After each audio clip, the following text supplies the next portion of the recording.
So you've been browsing on realtor.ca for months, comparing floor plans from various different builders in the city, and by now you're a House Sigma expert. All very common with stories we come across with our first-time homebuyer clients. In this video, we're going to do a deep dive into 5 mistakes to avoid when buying your first home. Welcome back to the channel. My name is Norton Ngo. I'm a real estate agent here in the city of Ottawa.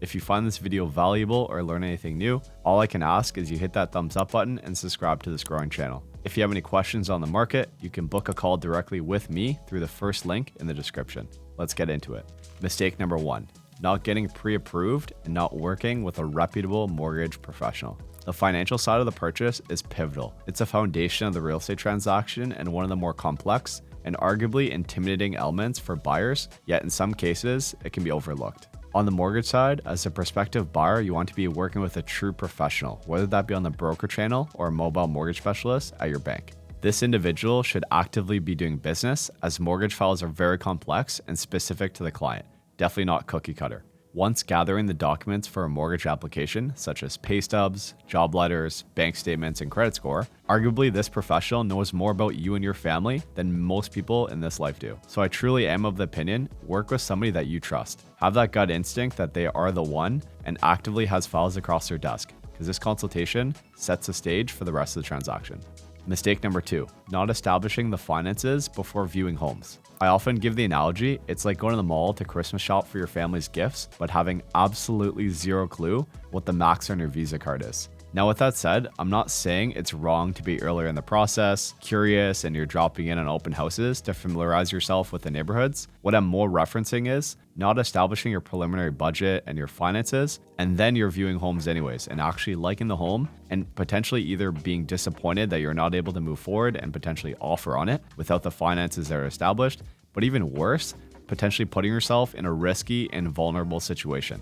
You always want to do your due diligence and be calculated throughout this process. Mistake number 3, not familiarizing yourself with the legal paperwork. Real estate transactions are no joke. You're signing legally binding paperwork, and it's paramount to understand what you're committing to. Whether it's a car lease, a house rental, or a residential purchase, you want to be well informed and have your questions addressed prior to signing. With our clients, we go through an in-depth buyer consultation to understand the process and ensure these buyers are educated on all aspects of the transaction. Mistake number 4, thinking this first home is your forever home. By no means is buying your first home a small accomplishment. With that said, however, it's important to remember this home very likely will not be your forever home.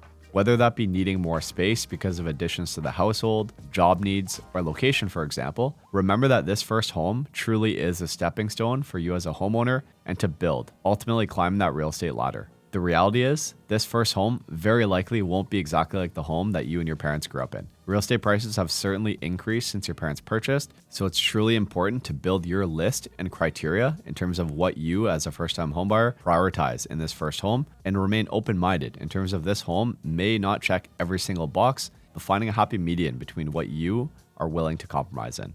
Mistake number 5, not being specific on location. Flexibility is certainly a good thing, and depending on where you are in the home buying process, you may still be casting a wide net in terms of location, and that's totally fine. With that said, however, I often paint the picture to clients in terms of if you, as a first-time homebuyer, had your ideal scenario in a home, what would that look like? Being too open in terms of location may have you spinning in circles and searching all across the city, and I can tell you firsthand experience, as a first-time homebuyer, this can be very frustrating.